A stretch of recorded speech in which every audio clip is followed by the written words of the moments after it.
கவனமா பார்த்துருந்தீங்கன்னா, stop loss அடிக்காம மார்க்கெட் மேலேயே போறதில்ல. ஏன் தான் ஸ்டாப் லாஸ் அடிக்குது? பார்த்துடலாம். ஸ்டாப் லாஸ் அடிக்கிறதுங்கிறது எப்படி தெரியுங்களா? ஒரு ட்ரெயின் ட்ராக்ல போயிட்டு நின்னுட்டு, ட்ரெயின் வந்து என்ன அடிச்சிருச்சு அப்படிங்கிற மாரி. ஏன் நான் இத இப்படி சொல்றேன் அப்படிங்கிறத டீட்டெயில்டா எக்ஸ்பிளைன் பண்றேன். ப்ராப்ளம் என்னன்னு பார்த்துடலாங்க முதல்ல. Random entry. அதுல முக்கியமா 2 விஷயம் இருக்குங்க. ஒண்ணு பார்த்தீங்கன்னா, லிக்விடிட்டி கன்ஃபர்மேஷன். ஒரு லிக்விடிட்டி மார்க்கெட் எடுத்துருச்சா? அப்படிங்கிற கன்ஃபர்மேஷன் பார்க்காம ஒரு என்ட்ரி குடுக்குறது. அப்புறம் பிரீமியம் ஜோன்ல எல்லா இடத்துலயும் ஒரு என்ட்ரி குடுக்குறது. ரேண்டமா ஒரு டே லோலயோ இல்ல டே ஹைலயோ என்ட்ரி குடுக்காம, ஒரு ரேண்டமான ஒரு பொசிஷன்ல என்ட்ரி குடுக்குறது. ஸோ இதனால தான் ஸ்டாப் லாஸ் நெறைய தாட்டி அடிக்கும். அப்புறம் எக்ஸ்பைரி டேல ஒரு வொலட்டாலிட்டிய நம்ம சேஸ் பண்றதுக்கு வேண்டி ஒரு பொசிஷன்ல என்டர் பண்ணுவோம். அது பார்த்தீங்கன்னா, stop loss tight stop loss வச்சிருப்போம். எக்ஸ்பைரி டேல வொலட்டாலிட்டிக்கும் ஸ்டாப் லாஸ்க்கும் அப்படியே ஆப்போசிட்ங்க. இது வந்து வொலடைலா இருந்தா ஸ்டாப் லாஸ் கட்டாயமா அடிக்க தான் செய்யும். அடுத்த மெயின் டாபிக் பார்த்தீங்கன்னா, ஃபோமோ என்ட்ரி. ஃபோமோனா fear of missing out. So இந்த இடத்துல நம்ம ட்ரேட் எடுக்கலைன்னா நம்மளுக்கு வர வேண்டிய லாபம் போயிருமோ அப்படிங்கிற ஒரு மைண்ட் செட்ல ஒரு ட்ரேட்ல என்ட்ரி ஆகுறது. இருக்கிறதுலயே பெரிய தப்பு இதுதாங்க. ரெகுலரா எல்லாரும் பண்ற தப்பு, மெயினான தப்பு இதுதான், அந்த ஃபோமோ என்ட்ரி. அப்புறம் ரீடெஸ்ட்க்கு நம்ம வெயிட் பண்ணவே மாட்டோம். ஒன்ஸ் பிரேக் அவுட் ஆயிடுச்சுன்னா உடனே ஒரு என்ட்ரி போட்டுற வேண்டியது. அப்புறம் மார்க்கெட் உல்டா டைரக்ஷன்ல அடிக்க ஆரம்பிச்சிருவாங்க. ஸோ இந்த மாதிரி தான் ஒரு தப்பான என்ட்ரியை நம்ம போடுறோம் ரெகுலரா. ஸ்டாப் லாஸ் எவ்வளோ போடணும் அப்படிங்கிறதுக்கு ஒரு சின்ன ரூல் இருக்குங்க. அதை ஃபாலோ பண்ணாம டைட் ஸ்டாப் லாஸ் 2 பாயிண்ட் இல்ல 5 பாயிண்ட் ஸ்டாப் லாஸ் லிக்விடிட்டி ஜோனுக்குள்ள போய் போட்டா கட்டாயமா ஸ்டாப் லாஸ் அடிக்க தாங்க செய்யும். அப்புறம் ட்ரைலிங் எஸ்எல்னு ஒரு கான்செப்ட் இருக்குல்லங்க, அதை வந்து மிஸ்யூஸ் பண்றது. அதை மிஸ்யூஸ் பண்றதுன்னா 2 பாயிண்ட் ட்ரைலிங், 3 பாயிண்ட் ட்ரைலிங் அந்த மாதிரி வச்சீங்கன்னா கட்டாயமா ஸ்டாப் லாஸ் அடிக்க தான் செய்யும். ஆனா அந்த ஸ்டாப் லாஸ் அடிச்சதுக்கு அப்புறம் அது போய் உங்க டார்கெட் அடிச்சிருக்கும். ஸோ இதையெல்லாம் எப்படி அவாய்ட் பண்ணலாம் அப்படிங்கறத பார்க்கலாம். இது மெயினா எதனால அப்படின்னு பாத்தீங்கன்னா, you're trying to protect your ஈகோங்க. ஸ்ட்ரக்சரை ரெஸ்பெக்ட் பண்ணாம ஒரு ஈகோவை ப்ரொடெக்ட் பண்றதுக்கு வேண்டி நீங்க ஸ்டாப் லாஸா அந்த மாதிரி போடுவீங்க. ஸோ அதனால தான் மெயினான இஷ்யூ வருது. அதனால தான் டிஎஸ்எல் அடிக்குது. இதுல எல்லாத்துலயும் ஒரு முக்கியமான விஷயம் ஒண்ணுங்க. நம்ம சாய்ஸ் வந்து எப்பவுமே நம்மளது தாங்க. ஒரு 5 மினிட்ஸ் ஸ்பெண்ட் பண்ணி இதை கிளியரா அண்டர்ஸ்டாண்ட் பண்ணி லிக்விடிட்டினா என்ன, அது எப்படி ஒர்க் ஆகுது அப்படின்னு தெரிஞ்சுக்கலாம். இல்லைன்னா வாரக்கணக்கில் லாஸை ரெக்கவர் பண்றதுக்கு ஒர்க் பண்ணலாம். ஸோ நம்ம எதை பண்ண போறோம் அப்படிங்கறத நம்ம தான் டிசைட் பண்ணணும். ஸோ லிக்விடிட்டினா என்ன, அது எப்படி ஒர்க் ஆகுது அப்படிங்கிறத பற்றி பார்க்கலாங்க. லிக்விடிட்டிங்கிறது ஒன்றும் இல்லைங்க, ஒரு பல்க் ஆஃப் ஆர்டர்ஸ். அது வந்து ஸ்டாப் லாஸ் ஆர்டர்ஸாக இருக்கலாம், இல்லை செல்லிங் ஆர்டர்ஸாக இருக்கலாம். ஃபார் எக்ஸாம்பிள், ஒரு சப்போர்ட்டுக்கு கீழே நீங்கள் வந்து ஒரு ஸ்டாப் லாஸ் வச்சுருப்பீங்க. அதெல்லாம் வந்து லிக்விடிட்டி அட் சப்போர்ட். ஒரு ரெசிஸ்டன்ஸ்க்கு மேலே நீங்கள் ஒரு செல்லிங் ஆர்டர்ஸ் வச்சுருப்பீங்க, அது வந்து லிக்விடிட்டி அட் ரெசிஸ்டன்ஸ். இன்னைக்கு நம்ம டெலிகிராம் குரூப்ல கூட நான் சொல்லியிருப்பேன், கரெக்டாக நம்ம ஸ்டாப் லாஸ் எங்கே வைக்கிறோம் அப்படிங்கிறது அவங்களுக்கு தெரியும் அப்படின்னு சொல்லியிருந்தேன். அதுக்கு என்ன காரணம்னு பார்த்தீங்கன்னா, எது நம்ம சப்போர்ட்னு தெரிஞ்சு அந்த சப்போர்ட்டுக்கு கீழே ஒரு 10 பாயிண்ட்ல நம்ம ஸ்டாப் லாஸ் வைப்போம். ஸோ அது வந்து கிளியரா அந்த இடத்துக்கு போனா ஒரு பெரிய வால்யூம் கலெக்ட் பண்ணலாம் அப்படிங்கறது அவங்களுக்கு கிளியரா அண்டர்ஸ்டாண்ட் பண்ணிக்குவாங்க இன்ஸ்டிடியூஷனல் செல்லர்ஸ். மார்க்கெட் எப்பவுமே ரேண்டமா போய் அந்த இடத்துல ஸ்டாப் லாஸ் அடிக்காதீங்க. அந்த இடத்துல லிக்விடிட்டி இருக்கிறது தெரிஞ்சுதான் போய் அந்த ஸ்டாப் லாஸ் அடிக்கும். ஸோ வால்யூம் கலெக்ஷன் அப்படின்னு சொன்னேன் இல்லைங்க, அந்த வால்யூம் கலெக்ஷன் ஒரு பெரிய வால்யூம் தேவைன்னா ஒரு 1000 பேரோட ஸ்டாப் லாஸ் அடிக்கும் போது உங்களுக்கு அவ்வளவு வால்யூம்ஸ் அந்த இடத்துல கேதர் ஆயிருங்க. ஸோ இதுதான் வந்து அடுத்த மூவுக்கு உண்டான ஃபியூயலுங்க. இந்த லிக்விடிட்டி கலெக்ட் பண்ணதுக்கப்புறம் நெக்ஸ்ட் பெரிய மூவ் என்னங்கிறத அவங்க பிளான் பண்ணுவாங்க. ஸோ அந்த மார்க்கெட் வந்து ஒர்க் ஆகிற கான்செப்ட் பார்த்தீங்கன்னா, இந்த லிக்விடிட்டி கான்செப்ட் தான் மார்க்கெட் ஒர்க் ஆகும். இப்போ எந்த இடத்துல ஸ்டாப் லாஸ் வைக்கலாம், எந்த இடத்துல ஸ்டாப் லாஸ் வைக்கக்கூடாது, லிக்விடிட்டினா என்ன, அந்த லிக்விடிட்டி எப்படி கேதர் பண்றாங்க அப்படிங்கிறத பார்த்தோம். இனி அடுத்தது ரியல் டைமா ஒரு சார்ட்ல அது எப்படி இருக்குது அப்படிங்கிறத பார்க்கலாங்க. இப்போ சார்ட்ல பாருங்க, ப்ரைஸ் என்ன இருக்கு இந்த இடத்துல அப்படின்னு பார்த்தீங்கன்னா, இந்த இடத்துல சப்போர்ட் பிளாக் கிட்ட கீழே வந்து ஒரு ஆர்டர்ஸை கலெக்ட் பண்ணிட்டு ஒரு ஸ்டாப் லாஸஸ்லாம் வச்சிருப்பாங்களாங்க, அந்த ஸ்டாப் லாஸ் ஆர்டர்ஸ் எல்லாம் கலெக்ட் பண்ணிட்டு அதுக்கப்புறம் ஒரு அப் ட்ரெண்ட் போகுது. ஸோ நம்பர் ஆஃப் குவான்டிட்டியை வந்து இங்கே கேதர் பண்ணிக்குவாங்க. கேதர் பண்ணிட்டு அப்புறம் ஒரு சர்டன் ப்ரைஸ் அவங்க பிளான் பண்ண ப்ரைஸ்க்கு போனதுக்கப்புறம் அதை செல் பண்ண ஆரம்பிச்சிருவாங்க. தட் இஸ் ஹவ் இட் ஒர்க்ஸுங்க. இன்னொரு example of stop loss hunting. ஒரு கேண்டில் கீழே ஸ்டாப் லாஸ் ஹண்டிங், இங்கே இருக்கிற ஸ்டாப் லாஸ் எல்லாம் எடுத்தாச்சு, அதுக்கப்புறம் ஒரு அப் ட்ரெண்ட்.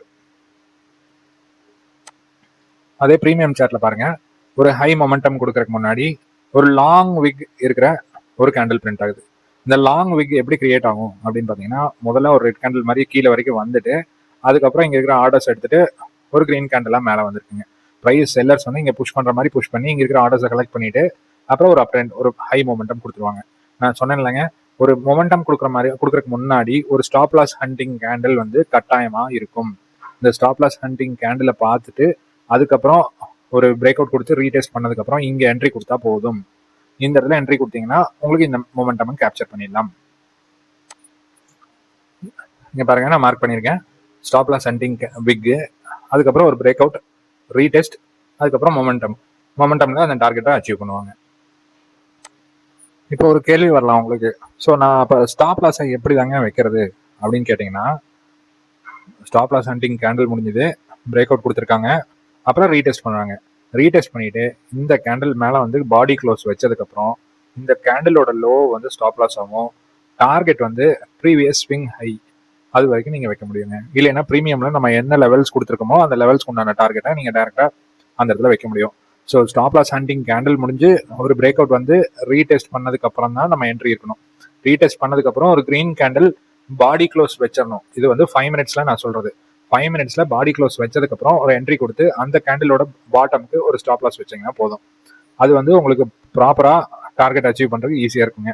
ஸோ ஆல்வேஸ் வந்து நீங்கள் இந்த மாதிரி கேண்டில்ஸ் லாங் விக் இருக்கிற கேண்டில்ஸ் வந்து எப்போ ஃபார்ம் பண்ணுறாங்க அப்படின்னு பார்த்துட்டு இருந்தீங்கன்னா, அந்த கேண்டில் ஃபார்ம் ஆனதுக்கப்புறம் ஒரு பிரேக் அவுட் மாதிரி மேலே போயிட்டு திருப்பி ரீடெஸ்ட் வருதா அப்படின்னு பார்த்தீங்கன்னா உங்களுக்கு கிளியரான பிக்சர் கிடைக்கும். ஸோ நம்ம இது எந்த இடத்துல பார்க்கணும் அப்படின்னு பார்த்தீங்கன்னா, க்ளோஸ் லைன், அப்புறம் டேவோட லோ லைன், அப்புறம் டேவோட ஹை லைன். இந்த 3 இடத்துல தான் நம்ம இந்த மாதிரி கேண்டில்ஸை பார்க்க வேண்டியது இருக்கும். ஏன்னா நம்ம என்ட்ரி ரேண்டமாக ஏதோ ஒரு இடத்துல கொடுக்க போகிறதில்ல. ஃபார் எக்ஸாம்பிள் இங்கெல்லாம் வீக் ஃபார்ம் ஆயிருக்கு, நம்ம இந்த இடத்துல என்ட்ரி கொடுக்க போகிறதில்ல. நம்ம கொடுக்க போகிற என்ட்ரி ஸ்ட்ரக்சர்டாக எய்தர் டேவோட லோவில் பாக்ஸ் பேட்டர்ன் போட்டால் ஒரு என்ட்ரி, இல்லை ப்ரீவியஸ் டேவோட க்ளோஸில் பிரேக் அவுட் பண்ணிட்டு ஒரு ரீடெஸ்ட் பண்ணிட்டு இந்த மாதிரி ஒரு கேண்டில் பிரிண்ட் பண்ணால் என்ட்ரி, இல்லைன்னா டேவோட ஹைக்கு மேலே அன்னைக்கு ஃபுல்லாக ட்ரேட் ஆகிட்டு இருந்தது. இன்னைக்கு பார்த்தீங்கன்னா பிஇ வந்து அன்னைக்கு டேவோட ஹைக்கு மேலே தான் ட்ரேட் ஆகிட்டு இருந்தது. அந்த மாதிரி ட்ரேட் ஆகிட்டு இருக்கும்போது திருப்பியும் வந்து இந்த லைனை டச் பண்ணுவாங்க. டச் பண்ணிட்டு இதே மாதிரி ஒரு லாங் விக் கேண்டில் பிரிண்ட் பண்ணி ரீடெஸ்ட் பண்ணாங்கன்னா ஒரு என்ட்ரி. இப்படி தாங்க நீங்கள் ஸ்டாப் லாஸ் போடணும். ஸ்டாப் லாஸ் எப்படி போடுறது அப்படிங்கிறது உங்களுக்கு தெரிஞ்சிருச்சுல்ல. ஸோ நம்ம இப்போ இன்னொரு விஷயம் பார்த்தீங்கன்னா, இந்த ட்ரைலிங் ஸ்டாப் லாஸ் அப்படின்னு ஒன்று சொல்கிறாங்களேங்க. இந்த ட்ரைலிங் ஸ்டாப் லாஸ் உண்மையாலுமே யூஸ் பண்ணலாமா அப்படின்னு கேட்டிங்கன்னா, நம்ம ப்ராப்பராக ஸ்ட்ரக்சர்டாக தான் என்ட்ரி கொடுக்குறோம். ஸ்ட்ரக்சர்டாக என்ட்ரி பார்த்தீங்கன்னா இங்கே ப்ரீவியஸ் டேவோட க்ளோஸ் மார்க் பண்ணியிருக்கோம். க்ளோஸ்லேருந்து என்ன இருக்குங்க, ஹை வரைக்கும் போயிருக்குங்களா? கட்டாயமாக அந்த மாதிரி போகும். அதனால நீங்கள் மினிமம் டார்கெட் ஒரு 30 பாயிண்ட்ஸ், இல்லைன்னா ப்ரீவியஸ் டே ஹை அது மாதிரி வச்சுட்டு ஸ்டாப் லாஸ் ஒரு 10 பாயிண்ட்ஸ், நம்ம சொன்ன கண்டிஷன் சாட்டிஸ்ஃபை ஆகிற மாதிரி ஒரு 10 பாயிண்ட்ஸ் ஸ்டாப் லாஸ் கொடுத்தீங்கன்னா போதுமானது. இதை வந்து நீங்கள் டைரெக்டாக நான் சொல்கிறேன் அப்படிங்கிறக்கு வேண்டி அதே மாதிரி பண்ணணும்னு அவசியம் இல்லை.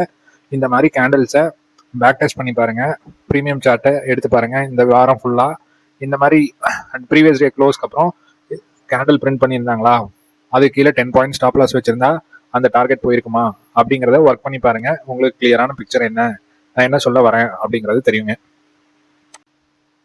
இப்போ ஆல்மோஸ்ட் வந்து எல்லா டாபிக்ஸும் பார்த்தாச்சுங்க. இந்த ஸ்டாப் லாஸ் ஹண்டிங்கில் ஒரு முக்கியமான எம்பரர் ரூல் இருக்குது. இது என்ன அப்படின்னு பார்த்தீங்கன்னா, மார்க்கெட்டில் ஒரு லிக்விடிட்டி டச் பண்ணாமல் அப் ட்ரெண்ட் போக முடியாது.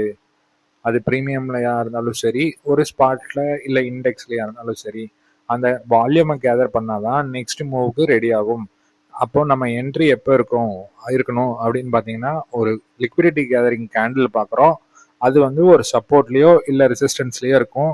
அது இருந்ததுக்கு அப்புறம் தான் நம்ம அடுத்த ரீடெஸ்ட்டில் மட்டும்தான் நம்ம என்ட்ரி கொடுக்கணும். அப்படி கொடுத்தீங்கன்னா உங்களுக்கு ஒரு 10 பாயிண்ட் ஸ்டாப் லாஸ்க்குள்ள மேனேஜ் பண்ணுற மாதிரி இருக்கும். ஒரு கேண்டில் ஃபார்ம் ஆகிறதுக்கு முன்னாடி அதை ப்ரெடிக்ட் பண்ண ட்ரை பண்ணாதீங்க. அந்த ஸ்வீப் முடிகிற வரைக்கும் வெயிட் பண்ணுங்க. அந்த கேண்டில் க்ளோஸ் ஆனதுக்கப்புறம் நம்ம என்ட்ரியை பிளான் பண்ணலாம். ஸ்டாப் லாஸ் பற்றி நான் சொன்ன இன்ஃபர்மேஷன்லாம் உங்களுக்கு பிடிச்சிருக்குன்னு நினைக்கிறேன். பிடிச்சிருந்ததுன்னா ஒரு லைக் பண்ணுங்கள், ஷேர் பண்ணுங்கள், சப்ஸ்கிரைப் பண்ணுங்கள். தேங்க்யூ.